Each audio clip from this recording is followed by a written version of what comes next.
आज हम एक ऐसी कहानी सुनाने वाले हैं जो शुरू तो हुई एक मामूली से खेल से, लेकिन उसका अंत हुआ मौत पर। यह कहानी है एक उइजा बोर्ड की और दो भाइयों की, जिन्होंने मजाक मजाक में एक ऐसी गलती कर दी जिसकी कोई माफी नहीं थी। ये सवाल सुनने में कितना अजीब लगता है ना? आखिर खेल तो बस मनोरंजन के लिए होते हैं, लेकिन क्या हो अगर कुछ खेलों के नियम सिर्फ खेलने के लिए ना हो?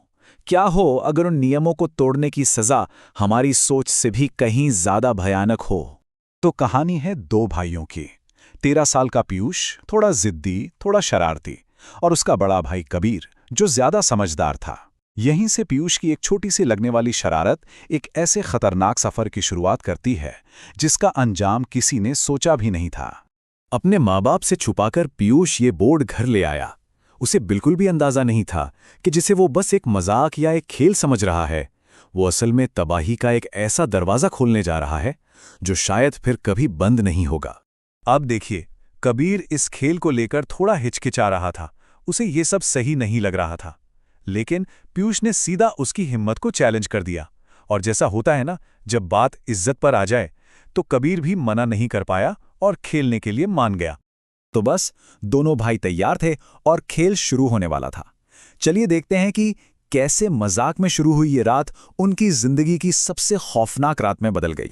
देखिए, इस खेल को शुरू करने से पहले कुछ नियम होते हैं जिन्हें आप नजरअंदाज नहीं कर सकते। और जैसा कि आगे पता चलेगा, ये जो तीसरा नियम है ना, यही सबसे ज्यादा जरूरी था। दोनों भाई मोमबत्तियां जलाकर बैठ गए और आत्मा को बुलाना शुरू किया। पहले तो कमरे में एकदम सन्नाटा था। उन्हें लगा शायद ये सब बेकार है, लेकिन फिर प्लानचेट अपने आप हिलने लगा। उनका जो शक था वो अब डर और एक अजीब से रोमांच में बदल गया था। नाम? ये तो कोई नाम नहीं था, ये तो बस एक ग्रीटिंग थी। HELLO। आत्मा के इस अजीब से जवाब ने दोनों भाइयों को और डरा दिया। माहौल में टेंशन एकदम से बढ़ गई थी। खेल अब अपने पीक पर था, डर बढ़ता जा रहा था।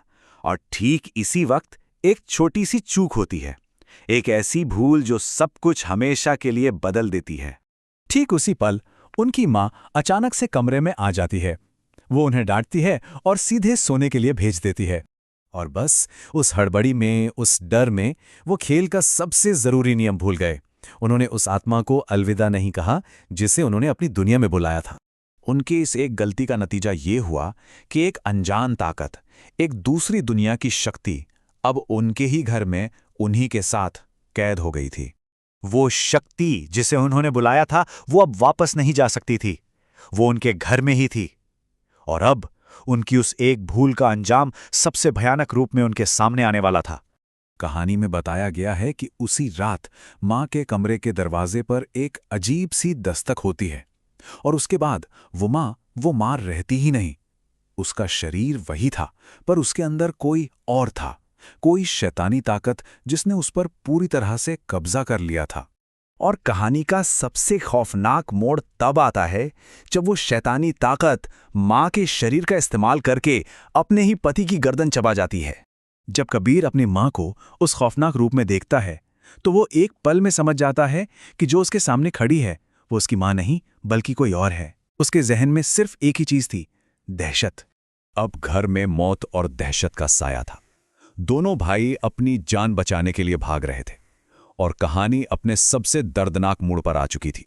भाइयों को लगा कि इस खौफनाक सपने को खत्म करने का बस एक ही तरीका है, उस उइजा बोर्ड को तबाह कर दो जिसने इस सारी मुसीबत को जन्म दिया था। आखिरी पलों में सब कुछ बिखर गया। वो दरवाजे की तरफ भागे, पर दरवाजा जाम था। बचने का कोई रास्ता नहीं था। और इसी छीना झपटी और संघर्ष में उनकी मां के शरीर में आग लग जाती है और वो दोनों भाई बेबस होकर अपनी मां को अपनी आंखों के सामने जिंदा जलते हुए देखते रह जाते हैं। ये इस कहानी की आखिरी और शायद सबसे डरावनी सीख है। सिर्फ एक लाइन जो उस पूरी तबाही को बयां करती है जो एक छोटी सी अनजाने में की गई भूल से हुई थी।